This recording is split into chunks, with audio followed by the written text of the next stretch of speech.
I asked my husband to donate to feminist causes. He handed me divorce papers instead.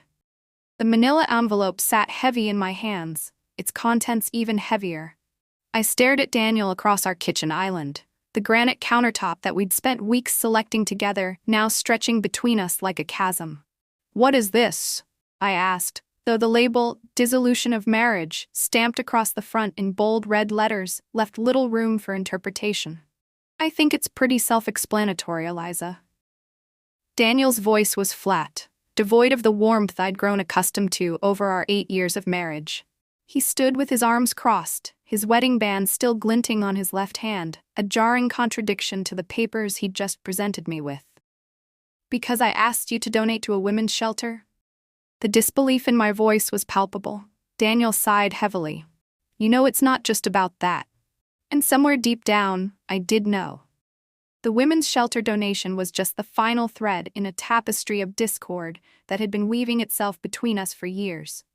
But it was easier to focus on this one incident than to acknowledge the full scope of our disintegration.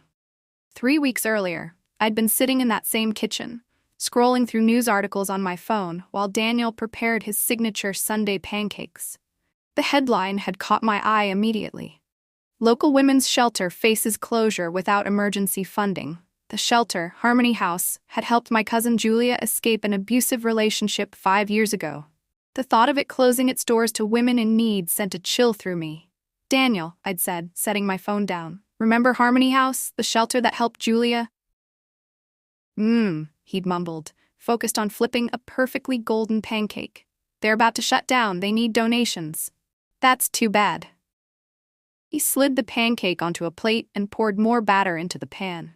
I'd waited for more and offered to help, perhaps, but nothing came. "I think we should donate," I finally said. "Maybe from your year-end bonus?" The spatula had paused midair. "My bonus is already allocated, Eliza. We discussed this."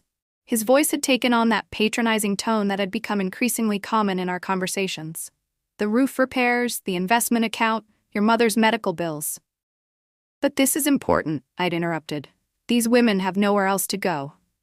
"And our financial security isn't important?" He'd turned to face me then, his expression a mixture of frustration and something else, something that looked disconcertingly like pity.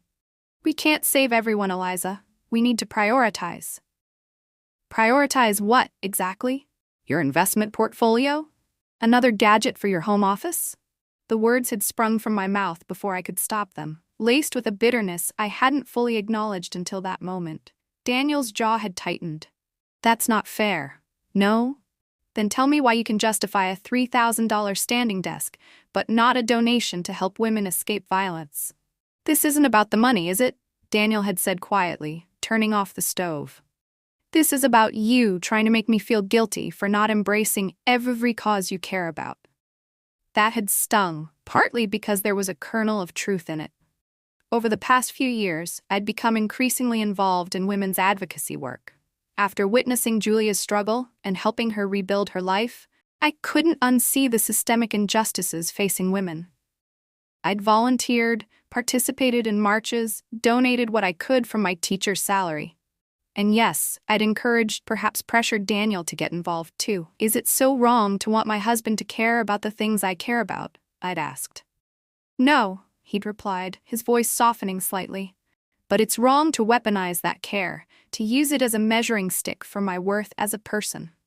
The conversation had deteriorated from there, with accusations from both sides that dredged up old grievances. My resentment over his prioritization of work over our relationship, his frustration with what he called my moral absolutism, my disappointment in his political apathy, his weariness of what he perceived as my constant judgment.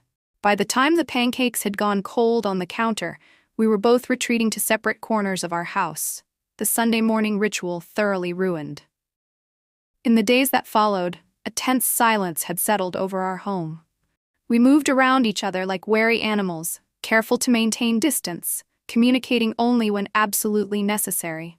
I'd made a donation to Harmony House from my own savings account and volunteered there twice that week, staying out later than I needed to, dreading the Cold War awaiting me at home. And now, 3 weeks later, here we were with divorce papers between us. You can't possibly think this is a reasonable response, I said, dropping the envelope on the counter as if it had burned me. Daniel ran a hand through his dark hair, a gesture so familiar it made my chest ache despite my anger. This isn't a response, Eliza. It's a conclusion. We've been heading here for a long time. So you're just giving up? 8 years of marriage, and you're walking away without even trying to fix things? Fix things? A bitter laugh escaped him. We've been fixing things for years, counseling with Dr. Mercer, that couple's retreat in Vermont, the communication exercises. Nothing sticks because we're not broken, Eliza. We're just different people now. Different how? Because I care about social justice? Because I want to make a difference in the world? No. Daniel's face softened with what looked like genuine sadness. Because you don't see me anymore. You see a project someone to convert to your way of thinking. And I've tried, Eliza. I've tried to be the person you want me to be. But I'm tired of being measured and found wanting. His words hit me with unexpected force. Had I been doing that? Reducing him to a political litmus test rather than seeing him as a whole person? That's not fair, I said. But the protest sounded weak even to my own ears. Isn't it? Daniel leaned against the counter.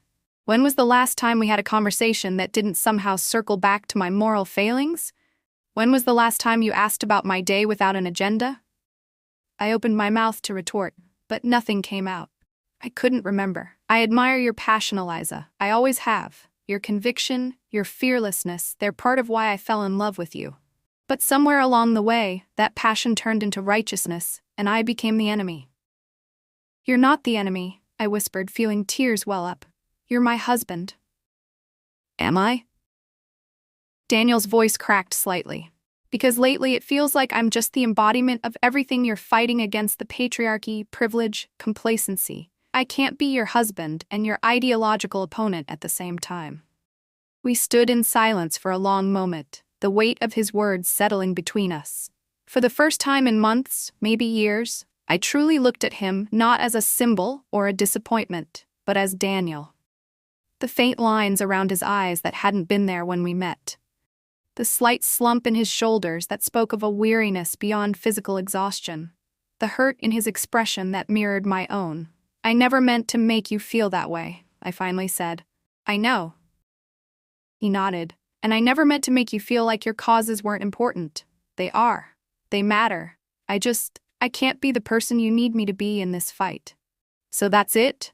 You're just walking away? Daniel reached across the counter and placed his hand over mine, the first physical contact we'd had in weeks. I'm setting us both free, Eliza. Free to find the partners we actually need, not the ones we've been trying to force each other to become. I pulled my hand away, a surge of anger replacing the momentary vulnerability. That's a convenient narrative. Make it sound noble, instead of what it really is: giving up when things get hard. His expression hardened. Is that really what you think this is? 8 years, Eliza. 8 years of trying to bridge a gap that keeps getting wider. This isn't a hasty decision. It's an acknowledgement of reality. Part of me knew he was right. Our differences had been growing for years, subtle at first, then increasingly pronounced. What had once been stimulating debates had devolved into bitter arguments. What had once been passionate reconciliations had become cold, distant truces. We were exhausting each other, wearing away at the foundation of love that had once seemed unshakable. But another part of me, the part that still remembered our wedding vows, the part that had built a life with this man, wasn't ready to accept defeat. We could try counseling again, I offered, hating the desperation in my voice. A different therapist this time. Daniel shook his head. We'd just be delaying the inevitable. You deserve someone who shares your vision, who can be your ally in the fights you want to fight. And I deserve.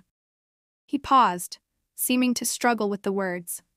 I deserve peace, Eliza. I'm tired of feeling like I'm constantly failing you. The finality in his voice sent a chill through me.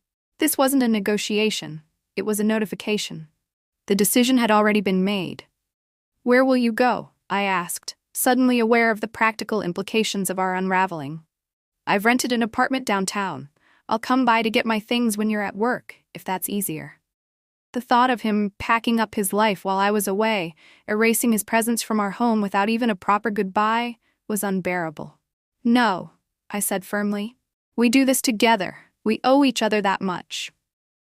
A look of surprise crossed his face, followed by a small nod of respect. Okay, tomorrow then? I can come back in the morning. Fine. The word felt like gravel in my throat. Daniel hesitated, then moved toward the door. I'm sorry, Eliza, not for the person you are, but for the fact that I couldn't be who you needed. As the door closed behind him, I sank onto a kitchen stool, the divorce papers still lying untouched on the counter. The house felt immediately different, emptier, quieter, as if it already knew it was no longer a home. That night, alone in my bed, I couldn't sleep. Daniel's words kept replaying in my mind, along with memories from our years together. The early days of our relationship, when we'd stay up all night talking about everything and nothing. Our modest wedding in his parents' backyard, where we'd written our own vows and promised to grow together, not apart. The way he'd held my hand through my father's funeral, steady and present when I needed him most. Had I really reduced him to a political symbol? Had my passion for justice blinded me to the man I'd married? I reached for my phone and opened my text messages, scrolling through our recent exchanges. They were mostly logistical, devoid of warmth or personal connection. Can you pick up milk? Working late tonight? Bill payment confirmed. Where were the inside jokes, the random thoughts, the simple affirmations of love that had once filled our communications? On an impulse, I typed out a message. Are you awake? The response came surprisingly quickly. Yes. I stared at the screen, unsure what to say next. What was there to say that hadn't already been said? We'd talked ourselves in circles for years. Before I could decide, another message appeared. Do you remember that time in Monterey? When we got caught in the rain and took shelter in that tiny bookshop? I smiled despite myself. It had been during our 3rd anniversary trip, an unexpected coastal storm sending us running for cover. We'd ended up spending hours in a cramped, used bookstore, reading passages to each other from dusty novels while the rain pounded on the windows. It had been one of those perfect, unplanned moments that couldn't be manufactured or replicated. The owner made us hot chocolate, I typed back. And you found that weird old book about deep-sea creatures, which you insisted we buy, even though it was overpriced and smelled like mothballs. It was a piece of history, and the illustrations were beautiful. They were. Do you still have it? I glanced over at our bookshelf, where the tattered volume still sat, a relic of happier times. Yes. There was a long pause before his next message. We had some good moments, didn't we? The lump in my throat made it hard to swallow. We did. I don't regret them, Eliza. Any of them. I wiped away the tears that had begun to fall. Neither do I. Get some sleep, he wrote. Tomorrow will be hard enough.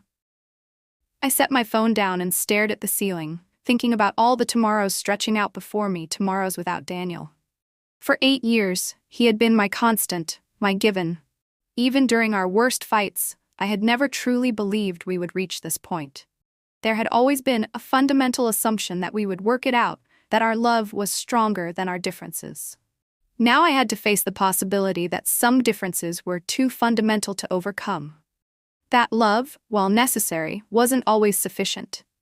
The next morning, Daniel arrived at exactly 9 o'clock, punctual as always. He looked as exhausted as I felt, with dark circles under his eyes and yesterday's stubble on his jaw.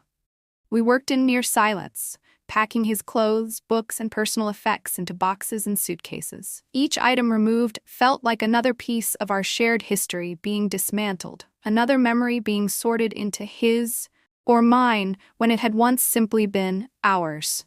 We negotiated wordlessly over certain items: the coffee maker, his; the vintage record player, mine; the framed map of our honeymoon road trip, too painful for either of us to claim.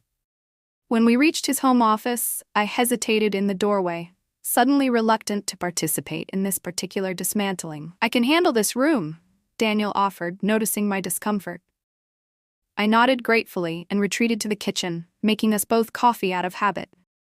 When I returned with 2 mugs, he was sitting at his desk, holding a photograph I'd forgotten existed, a candid shot of us at a climate march 3 years ago. I had organized a group from my school to attend, and Daniel had surprised me by showing up, despite his usual aversion to crowds and public demonstrations. In the photo, I was holding a sign and laughing, while Daniel looked at me with unmistakable pride and love.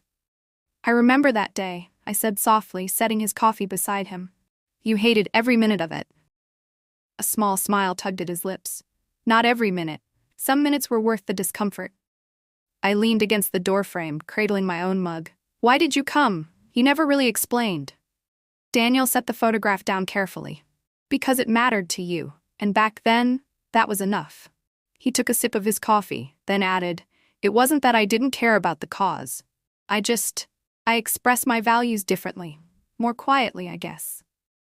"Through actions rather than words," I acknowledged, remembering how he'd anonymously paid for a coworker's son's medical bills, how he volunteered at the Veterans Strut Center without ever mentioning it on social media or in conversation. Something like that. He tucked the photograph into a box. Though lately it seems like the only acceptable way to care about something is to shout it from the rooftops. His words stung, but I recognized the truth in them. I had become increasingly public with my activism, increasingly vocal about my beliefs. And somewhere along the way, I'd begun to equate volume with sincerity, visibility with virtue.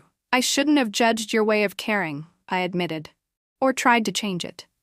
Daniel looked up, surprise evident in his expression. "Thank you for saying that." We finished packing his office in a silence that felt marginally less strained than before. When the last box was taped shut, we stood in the living room, surrounded by the physical evidence of our separation, neatly labeled containers ready to be loaded into his car. "I think that's everything," Daniel said, looking around with a mixture of sadness and finality. "What about the divorce papers?" I asked, nodding toward the envelope that still sat untouched on the kitchen counter. "Those are just copies. You can look them over, have your lawyer review them. There's no rush." No rush. As if we had all the time in the world to dismantle our life together. As if this wasn't already happening at a speed that left me breathless. "I guess this is it then," I said, wrapping my arms around myself to stop from reaching for him. Daniel nodded, his expression unreadable. "I guess it is." He began carrying boxes to his car, and I found myself following him, helping load the trunk and back seat with the artifacts of our failed marriage. When the last box was stowed, we stood awkwardly beside his car, neither of us quite ready for the final goodbye.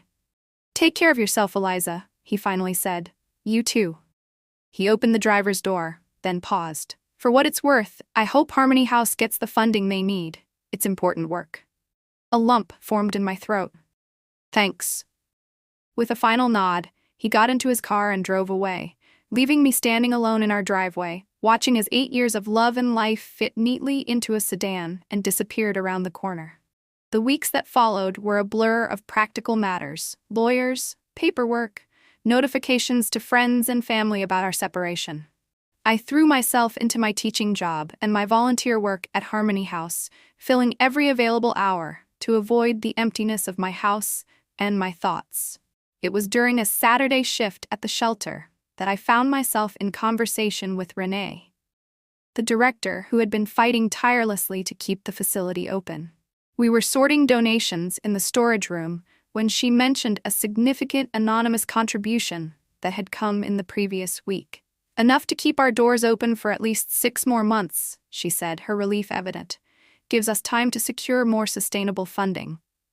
"That's wonderful," I replied, genuinely happy for the women who would continue to find safety within these walls. "Do you have any idea who the donor was?" Renee shook her head. "Completely anonymous. The bank said they couldn't disclose any information. But whoever it was, they literally saved lives with that donation." A strange suspicion began to form in my mind, but I pushed it aside as wishful thinking. That evening, as I was paying bills at my kitchen table, I decided to check our joint account, which we had yet to officially close. As I scrolled through the recent transactions, my breath caught in my throat. There it was, a withdrawal for the exact amount Renee had mentioned, dated just days after Daniel had moved out. I stared at the screen, emotions warring within me. Had he donated to Harmony House after all? After everything, after the argument that had ostensibly been the final straw, had he quietly done exactly what I'd asked him to do? Before I could talk myself out of it, I grabbed my phone and called him.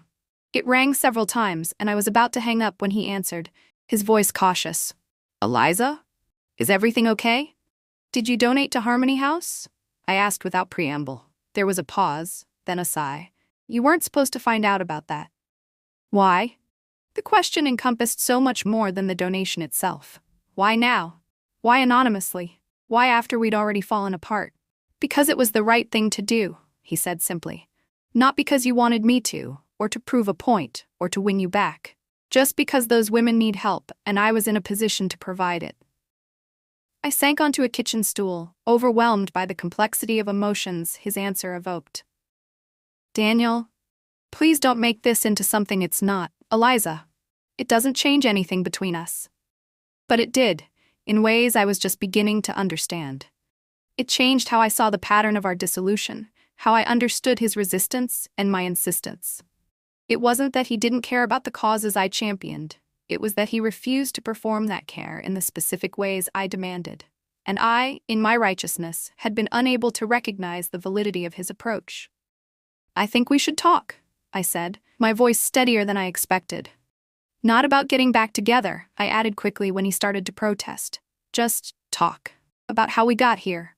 About what we could have done differently. There was a long silence on the other end. Finally, he said, Okay, coffee tomorrow? Coffee tomorrow, I agreed. As I hung up, I had no illusions about reconciliation. Some bridges, once burned, couldn't be rebuilt. But perhaps understanding could be salvaged from the ashes, an understanding that might prevent either of us from making the same mistakes in future relationships. The divorce papers still sat on my counter, unsigned. Tomorrow I would probably sign them. But tonight I allowed myself to acknowledge a painful truth. Sometimes love isn't enough to overcome fundamental differences. And sometimes recognizing that fact isn't a failure, but the most honest act of love possible. I traced my finger over the envelope, feeling a strange mixture of grief and liberation. Our marriage was ending, but perhaps both of us could finally be free to be ourselves without the constant pressure to change or conform to each other's expectations. Perhaps in its own way, this ending was also a beginning for both of us. And maybe, just maybe, there was a certain bittersweet justice in that.